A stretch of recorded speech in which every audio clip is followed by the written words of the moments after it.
Okay, so I wanted to show you how to make a custom cookie cutter.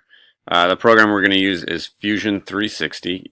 You can just Google Fusion 360, download that, and it's free if you get the educational license, which is awesome. It's a pretty high-powered CAD program, and we're going to need it for this application. Okay. So the first thing we're going to do when we open Fusion 360 is we're going to go to Grid and Snaps to see, because you see all these boxes in here. We want to know what the actual spacing is. So go to Grid and Snaps, Grid Settings. Right now it says the major spacing, so that's the distance from like here to here, or here to here, the sort of darker gray lines, is 100 millimeters. There's 4 subdivisions between each one of those. So roughly each one of these, not roughly, exactly each one of these is 25 millimeters, or roughly 1 inch, which is good. Okay, so I know each little box is 1 inch. And that's going to be important as we actually create our object. So I'm going to, for a cookie cutter, I'm going to start by inserting and going to attached canvas. So we're going to pick a plane to work on. It's going to ask us to decide which one of these planes we want to work in. I'm just going to choose this one. That's basically the front. If I look at this thing from the front on, and it's sort of arbitrary. It really doesn't matter that much. But pick that one ideally. And then we need to select an image. So here's the thing. We're going to trace around some image. So if you want to make a cookie cutter of some shape, either take a picture of the shape or draw the shape and import it. In my case, I have a picture of someone's face. This is Mr. Frank. And I'm going to make a profile cookie cutter of his face. So I want to make this about 4 inches across. So from his nose to the back of his head, about 4 inches. Right now, if I start here, I go 1, 2, 3. It's a little over 3. So I'm going to keep dragging up on this until I get to where it looks like it's going to be about 4 inches. So we'll call that good right there. And let's see, the rest of these we can pretty much ignore. I can adjust how opaque my object is. It's probably fine. It's a default, whatever it is, 50. So click OK. So again, roughly 4 boxes, 4 inches. Let me just do 1, 2, 3, 4. Yeah, good. Okay, so now that we have our object, and again, you could draw something on an iPad and import it. You could take a picture of something else, but we're gonna make an awesome cookie cutter of Mr. Frank. So we're going to start by going up to Sketch up here, the drop down menu. We're going to click on Spline. So Spline basically allows you to click and drop these little points, and it's going to create a curve that follows those. All right. Get rid of that. So what we're going to do, we're going to click on Spline. Now we're going to start tracing around his face. And fairly roughly to start with, but anything where there's like a new curve, we're going to place a point. So like, for example, here, the curve of his face sort of changes, and then again here. And then I'm going to add a couple extra ones up here because he's got some sort of complicated hair going on. The hair is always a little bit tricky. You have to decide exactly where you want to follow. Some people say you can, less points is better. It's probably better in terms of speed of the program. When you start dropping lots and lots of points, it's going to slow it down a little bit, I think. But I'm going to go ahead because person's profile is a little bit complicated. I'm going to place a decent number here. And again, anywhere that this curve geometry sort of changes, you definitely want one. So like in here, you got around the mouth, probably going to want to place a few. You can zoom in. Let's see.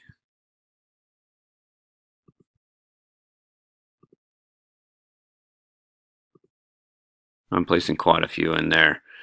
because this is sort of the area that really, is going to identify their face. And you'll notice right off the bat here, this is pretty rough. So there are all these things that we can do now to make it better. The first one being, so we've completed our shape, right? We came back to our original point and clicked on that. And now I can just click escape or whatever, get my mouse back. And if I click on there and zoom out a little bit, it's kind of starting to look like him, but it's definitely far from perfect. So we're going to keep going. I click back off here, and now I'm going to start looking at individual points. Now there's something I can do here to adjust the curve. So first thing is I can go back in and I can really kind of zoom in here and make sure all the points are actually on his face. So if they didn't quite land perfectly, I can adjust those. So I'm going to go around and do that. And this is a little bit tedious. That one definitely didn't hit. So a little bit off.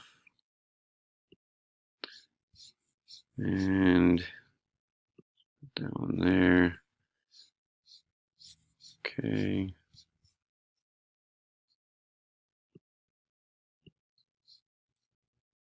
So now we're doing sort of our fine tuning.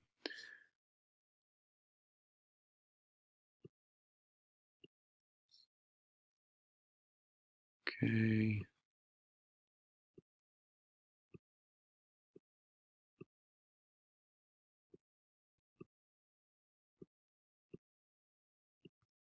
And again, it's a little bit tricky to decide exactly where to place these points in hair. So we'll just kind of go with that. Zoom in here.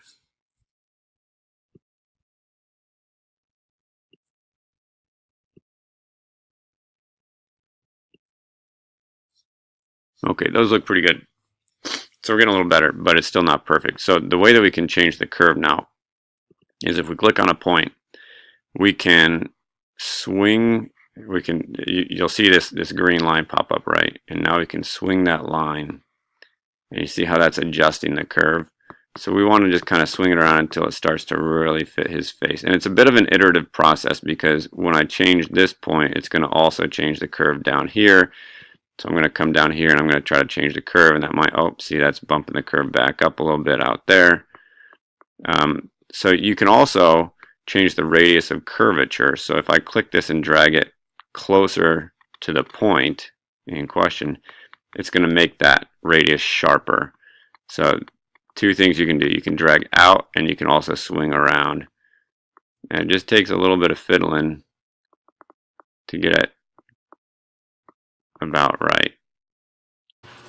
Okay, so now I'm going to speed things up a little bit just for the sake of time here, because this part actually takes quite a while. If you have a detailed object like this probably took a total of 10-15 minutes maybe. And you can just see the process here. We're going through, we're trying to get things as exact as possible. We kind of have to go back and revisit certain areas as we change other areas, because it can cause those to change a little bit.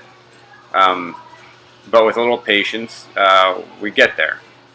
And again, it can take a while if you have an object that's a little bit more detailed like this.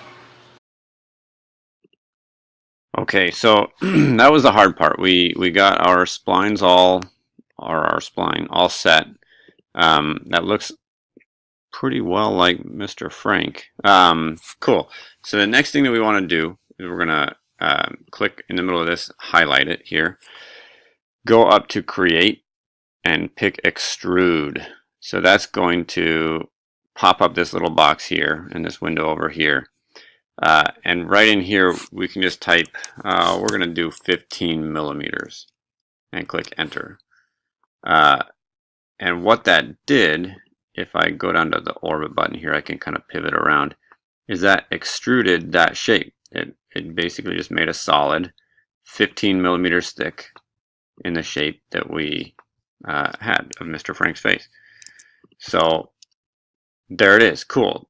That's not quite done still. That's not a cookie cutter. So we're going to go, we'll click on that again, and we're going to shell it out. So we're going to go to modify and shell. And you can see from the picture here, it's going to take the solid and just turn everything into a shell. So click shell. Then in this box that pops up, we want our wall thickness to be about 1 millimeter probably. And we'll test it out when we do it on the 3D printer again here, because it's a little bit finicky depending on a few different things. But so let's go ahead and type in 1 millimeter, and that's going to make the thickness 1 millimeter. You can't really see it well yet, but let me just take you over to this box here and mention one other thing. It may not default to outside. You want to basically build that wall outside of your shape, not inside. Inside will distort your image a little bit. That'll basically build 1 millimeter inside of the profile that you traced. You want that wall to be outside of the profile, so that when you make your cookie, when you cut your cookie, you're left with everything inside. So make sure you have outside selected. I'll click OK. And then if I rotate around, you can see now we're a lot closer to a cookie cutter. Awesome. The next thing that we're going to do, because sometimes when you're making cookies and you cut a cookie, the dough gets stuck inside the cookie cutter. You want to be able to kind of tap it out with your finger, which is why there should be no base. Right now, the cookie cutter has a solid base. So we're going to come back to Sketch and make another spline, making sure we select the same plane as before. And we're just going to do a very rough trace kind of around the inside, leaving, I don't know, just roughly maybe a 1/2 inch around the border. This is not super critical.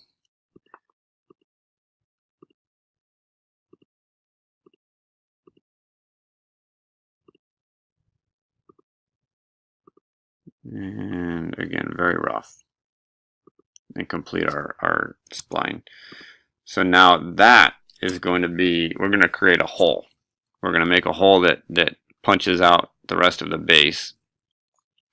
So we're going to go, let's see, back up to create, extrude again. We're going to extrude again, but this time when we come over here, we're going to go down to operation and make a cut.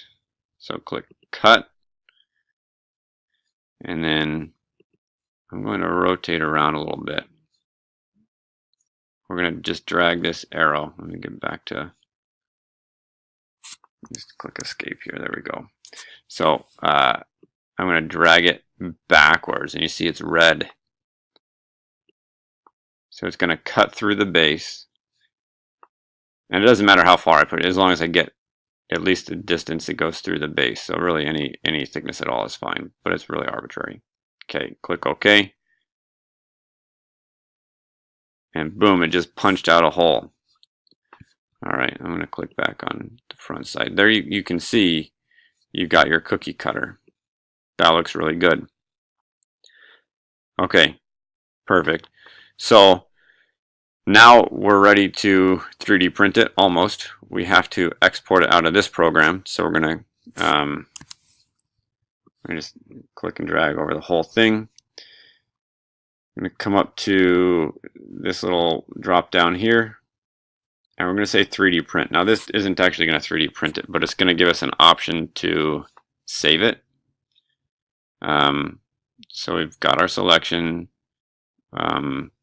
We want our refinement to be high. We want a good high resolution. And it might default to print to a 3D utility. We're not going to do that. We're going to figure that all out later, but we just want to save it right now. So we'll click on, we'll make sure this is not selected. We'll click on OK. And it's going to ask us where to save it. So I'm going to save it in the same folder here. Mr. Frank Cookie Cutter. Cool. All right. Now I can, that saved it as an STL file, which is what we need in order to get this thing ready for 3D printing. So that's going to be the next step. And okay, so here's our final product. This is straight off the 3D printer, and it looks really good. It should make some pretty good cookies.